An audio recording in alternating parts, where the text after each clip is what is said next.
Hi guys, welcome. Welcome to my channel.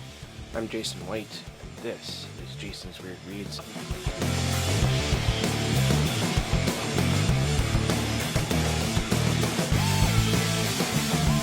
This is my channel here on YouTube where I like to talk about books, and mostly I talk about horror, science fiction, and fantasy. And today we're going to be listing some of my favorite authors, and these are authors that I've been reading for a fairly long time now. And I want to put a disclaimer here because I am kind of a weird reader, no pun intended. I'm weird in that I have my favorites, but even if my favorites release a new book, I don't immediately go out and buy that book and read it. In fact, it might take me a very long time to get to that book because I find myself, at least at this stage of my life, exploring more than binging my favorite writers. And I don't know why that is, but you know, it is what it is, and so I don't mind. I always get to the books eventually.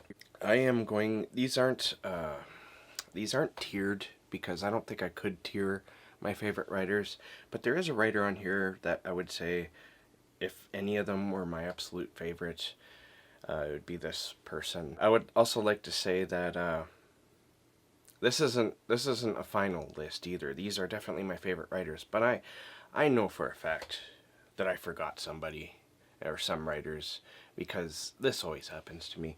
But these ones are pretty steady, and I absolutely love all these writers. In at number 8, I have Laird Barron. Now, I've read pretty much everything he's written except for one novella, and but I highly recommend his short stories, especially if you like the darker, more horrific side of things. And I would start with the Imago sequence. There's pretty much both these collections I'm going to suggest. He has 4 collections out, and I recommend them all, honestly, but these ones are where the bite and the darkness really lies. And so the Imago sequence, Occultation, is a fantastic collection.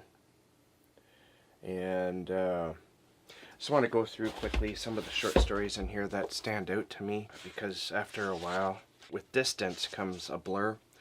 So Shiva, Open Your Eyes, and this is from the Imago sequence. Shiva, Open Your Eyes, Bulldozer, Hallucigenia is like my absolute favorite of his, and the Imago sequence itself is a pretty good story. And from Occultation here, I would recommend Occultation, Mysterium Tremendum, Catch Hell, and 30, which I mistakenly, while interviewing him once, kept calling 31, and I think he hates me now because of that. I can't remember everything, like numbers, especially when it's like 30 and 31. Anyway, and I would also recommend the first in his series, which as of right now stands as a trilogy, but I hope it continues. That's Blood Standard.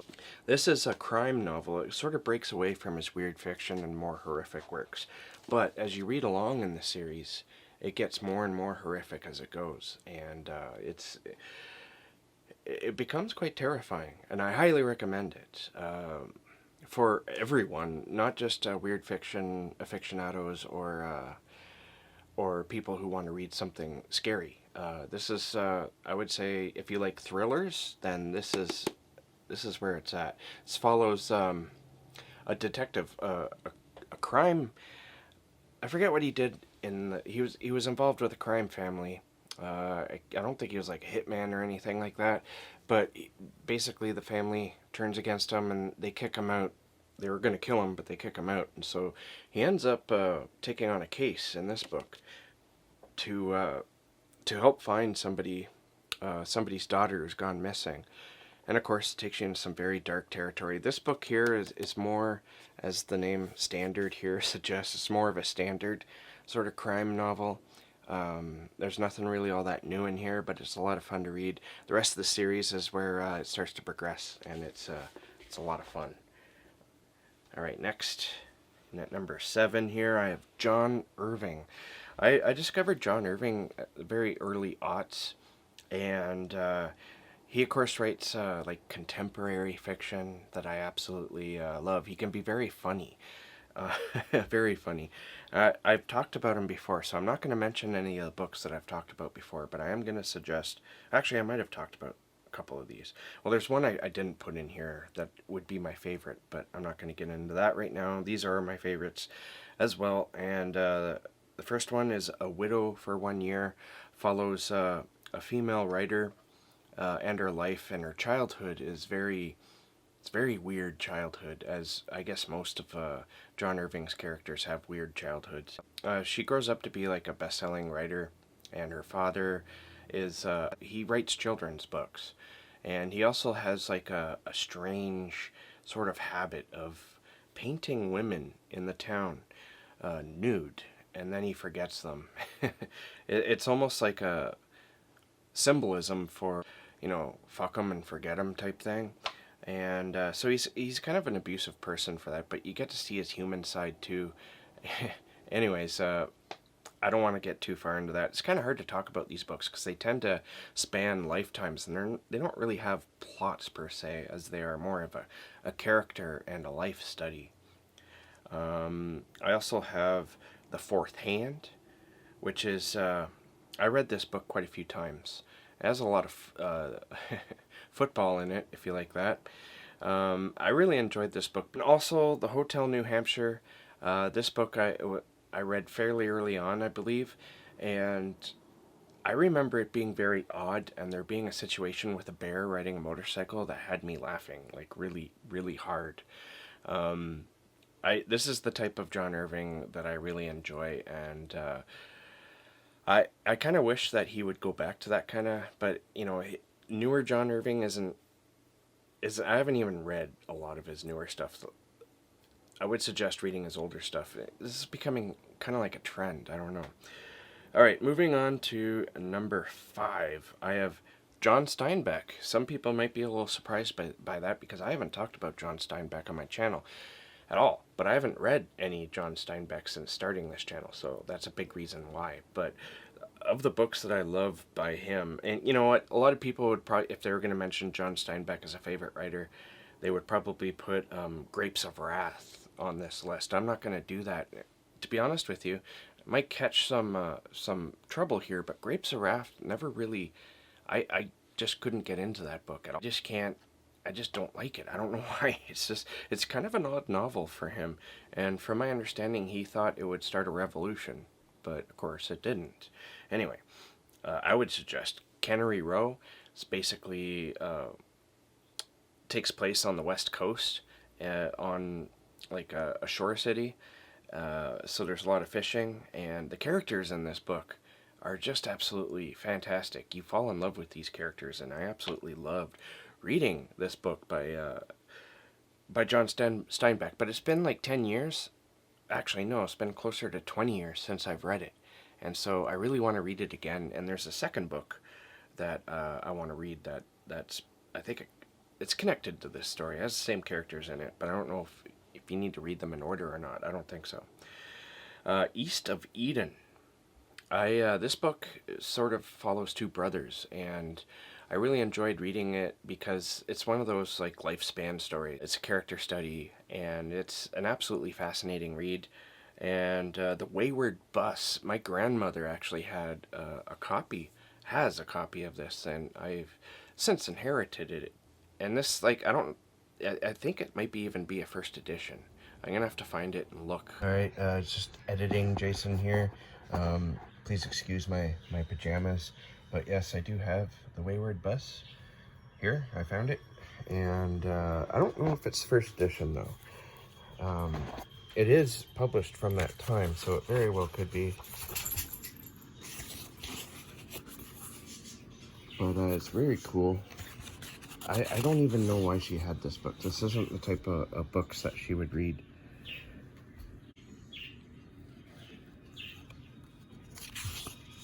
I read this book one day. This is my first John Steinbeck book, too.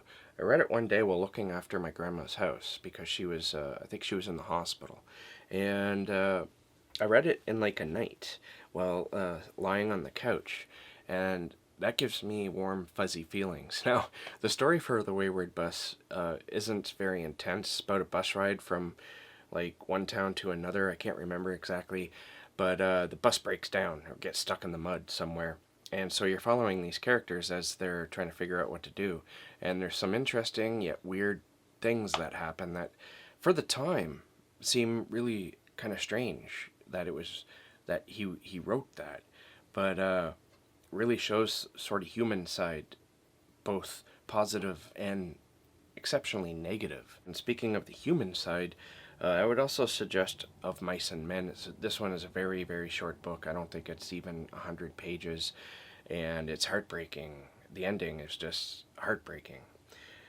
All right, moving along to my number 4. Sorry, obviously I can't count. My bear here, I'm using this, and it didn't number these correctly, but that's fine. That's fine. We don't even need to have the numbers in.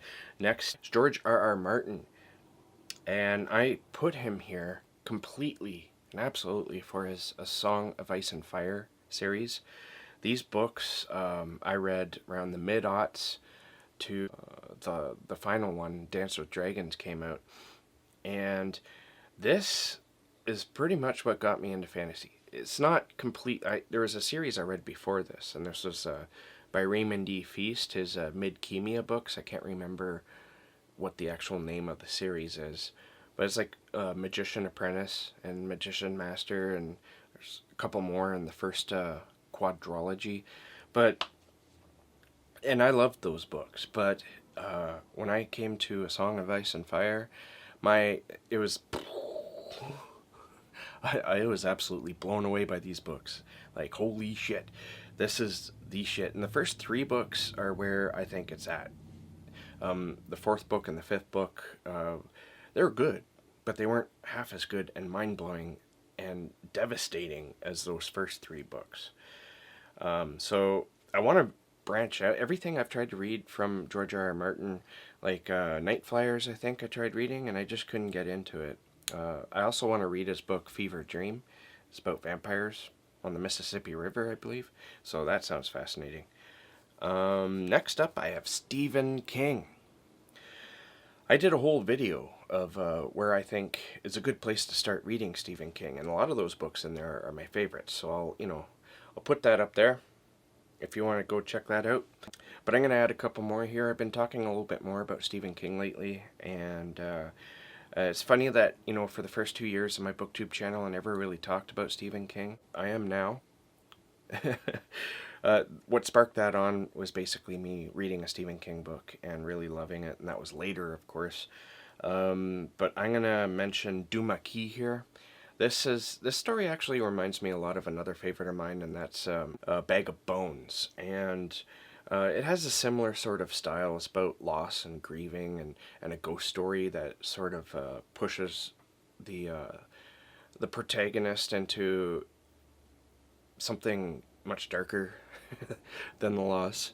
And only Stephen King can really evoke the type of emotions he does with his words, as these 2 stories do. But I mentioned Bag of Bones in another video, so this one I'm going to stick with Dumaki. Really didn't like the ending to Dumaki. It just felt like he was wrapping it up just to wrap things up, and some things just didn't come off as authentic. But the first 3, if that bothers you, then yeah, don't read this. Don't read Dumaki. But that doesn't tend to bother me, because I find that horror stories, especially horror novels, really don't end well at all. And it's because it's hard to wrap up stuff without getting a little bit, I don't know, cheesy? Yeah. I'm going to also mention Hearts in Atlantis, because this collection of novellas really tore me up inside, especially the first one, Low Men in Yellow Coats. I absolutely love that story, and that reminds me a lot of Later. They're 2 separate stories. There's nothing similar really about them, except for maybe some certain circumstances. But Low Men in Yellow Coats is phenomenal. The rest of the book is phenomenal too, but I really, really enjoyed that one.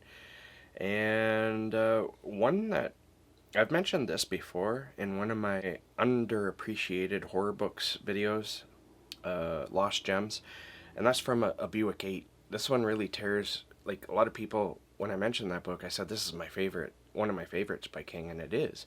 I absolutely enjoyed my time reading it. I might not feel the same now because I read it like 15, 20 years ago when it was released, but my memory of it and my fondness for it, I think I need to recommend this book more often, but go into it knowing that you might not like it because it seems to divide Stephen King's audience. I don't know why that is. I think it's a good, solid book, honestly. Next is Robert Jordan, The Wheel of Time. I haven't really read anything outside of Wheel of Time, but if you want to be... Well, he's written some Conan books I would really like to get to because Conan.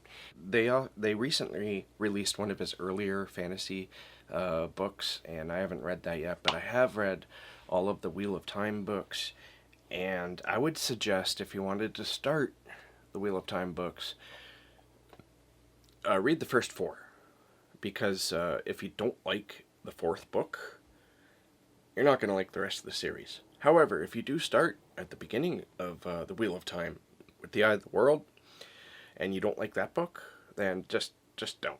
If there's probably the series, if that book angers you or frustrates you, the rest of the series is probably going to do much worse.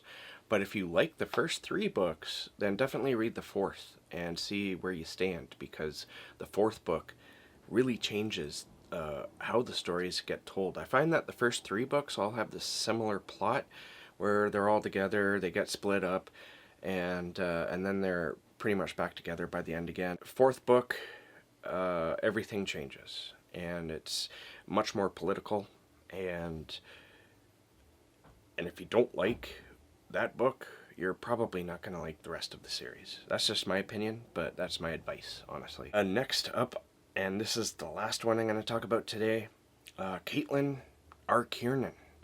I discovered her fiction, I remember the year, it was 2005. I was in the used bookstore. I still go to this bookstore. It was under a different name at the time, but an employee of that used bookstore took over when the original person left, and so she renamed it, and it's all different now, but it's in a very much essence still the same. But I found this book there, her book Silk, and I went home and I read it right away, and I fell absolutely head over heels for Caitlin R. Kiernan's writing style and the way she's able to create such thick and disturbing atmosphere. Her books bleed atmosphere. She is very much a poetic writer, except her poetry is very dark. Like, she goes into some very dark and disturbing images. She doesn't like, I've said this many times, she doesn't like being called a horror writer, but she's definitely a weird and fantastical writer, but she has a lot of horrific elements to her stories. You can't read her and not say that you didn't just read a horror story. So I'm going to suggest from Caitlin R. Kiernan, her short stories. She's very prolific at writing short stories, and I think that you would benefit from reading the very best of Caitlin R. Kiernan, because she's so prolific, it might be hard to figure out where to start. This would be a great starting place. She has a lot of collections out, and I would suggest any one of them, honestly. I haven't read them all because, like I said, she's very prolific, and I went through a period of time where I just wasn't reading her. I plan on changing that soon. And so definitely start with, if you're going to read her short fiction, which I highly recommend, because she writes this almost predominantly. She has quite a few novels out as well. She's a very prolific writer all around, but she has hundreds and hundreds of short stories. But there's 2 novels that I would recommend. First one, I have like 2 or 3 copies of this, and I don't know why. And that's The Drowning Girl. This book really examines schizophrenia, and I really enjoyed my time in here. Especially, there's a part in the end, near the end, where the main character takes you basically through what it's like being schizophrenic. She has like a schizophrenic episode, goes like really deep into it, and it's confusing and it's terrifying. I highly recommend this. And also, this book I think came out right before The Drowning Girl, but it's my favorite, by Caitlin or Kiernan. I often say this is like Shirley Jackson for modern age, this book here. It's absolutely brilliant. Definitely check this book out. I mean, look, don't take the cover. The cover's fine. Whoever designed it is fine, but it really doesn't represent the book at all. I kind of wish it's still this cover. Kind of wish they would change it into something that actually represents the book. I mean, this is obviously meant to draw in younger audiences, and but I don't think too many younger audiences would actually like this stuff. I mean, you want to sell a book, that's great, but at least market it to the right people. Alright, so that is my list of favorite authors. Tell me there down there in the darkness who your favorite authors are, and suggest me some books. Thank you for watching. Keep being creative and keep being safe, and I'll catch you guys in the next bookish video.